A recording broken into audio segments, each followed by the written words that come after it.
You cannot imagine pain, the trials I've had to endure. Hello, it's me, Uplifting Others.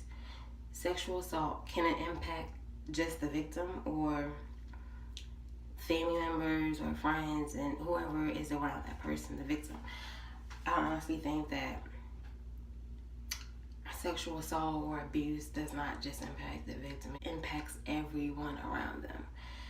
And yeah, it impacts closest relationships as well as impacting communities and societies at large.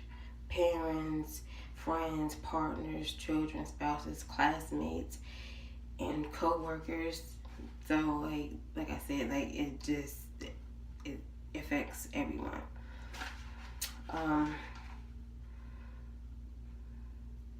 Most of the time when that happens, loved ones don't know what to say or do.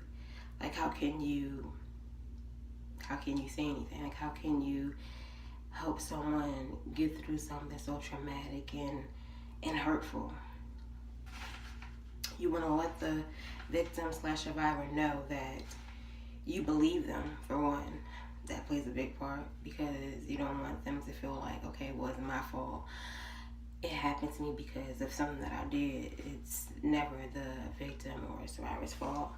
Remember, although that you may be having a strong reaction to what happened, it's important to focus on the feelings and reactions of the survivors rather than your own. So just because you may think that or feel like, oh my gosh, that person would never do that, or I never knew, like, don't spew out your opinions, especially in front of the victim or survivor. You don't want to do that, because that's hurtful, and it just makes the victim or survivor feel like they're crap, like, oh my gosh, this happened to me, this is my fault. So yeah, allow the survivor to make his or her own decisions. Don't try to take over the situation, because it makes them feel like they don't have any control, because they didn't have control over what happened to them. So you don't want them to feel like, okay, well, I didn't have control over me being raped or sexually abused or whatever the case is, and I don't have a say-so on what's going on with me right now, this very moment. So you want them to feel comfortable enough to know that you're just there for them, and you're going to allow them to make the decision that best fits them. Be an open listener. If survivor wants to talk, just be supportive and don't say much, because sometimes you can say the wrong thing at the wrong time, or we just don't know how to say it and it comes off a certain way. Be supportive. Reassure them that you're there for them. That's all you need to know. Even if that's all they need to know. Even if you don't say anything else. Even if, like, the person not talking, just show them that you love them and you care and you believe them. Just tell them you're there for them, and that's that. You just open up that door so that they can be like, well, I know that I can go to such and such about this situation. I know that I'm not alone. I know that somebody's going to be there for me and not judge me. You want to educate yourself about the myths of rape. Harm can be done unintentionally because people around them believe the myths that surround rape. And that's very true. Like, for instance, about, oh, the victim did something to arouse the abuser, or like they was wearing something, or they flirted with them, or gave them the wrong impression. Yeah. Rape is never the survivor's fault. Be ready to listen. Willing to listen, acknowledge the feelings of a person, make a positive impact, maybe create a safe silence. No judgmental support helps survivors. So you don't, like I said before, you don't want to be judgmental. You don't want to come off the wrong way. You just want to be there. You want to just show that person love if they want that, because some people are withdrawn. They don't want to be around no one. They don't want anybody to touch them. But just be there and be supportive, and just allow them, or make sure they know that, like I said, that you're there.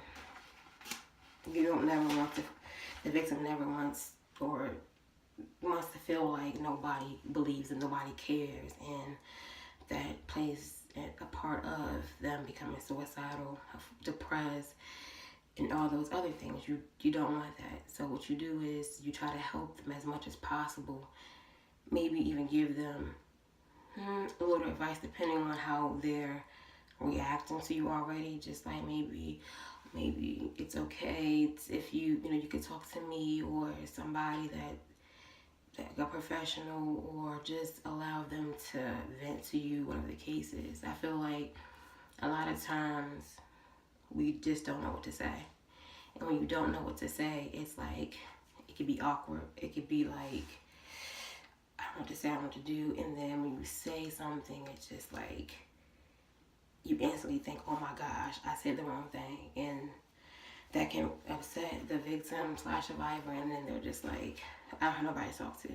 Just from that one person saying the wrong thing to them.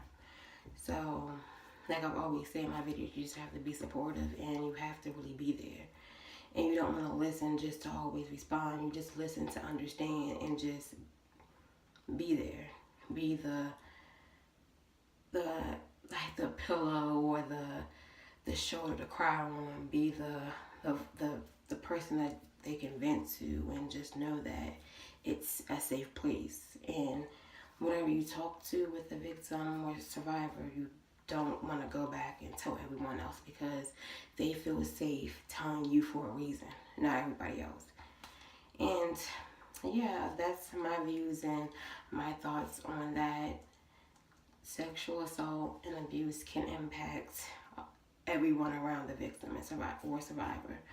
So you have to be mindful of the survivor and know that what we say and what we do can really impact their lives in a good or a bad way. Thank you for watching. Comment, share, like, give me some feedback. Just remember to be there for whoever you can be there for. Check on your friends, check on your family. Just because you don't know what happened to them necessarily doesn't mean that it didn't happen. So you just want to be there for them and reassure them that everything's going to be okay, and you'll be their listening buddy or whatever the case is. Thank you for watching.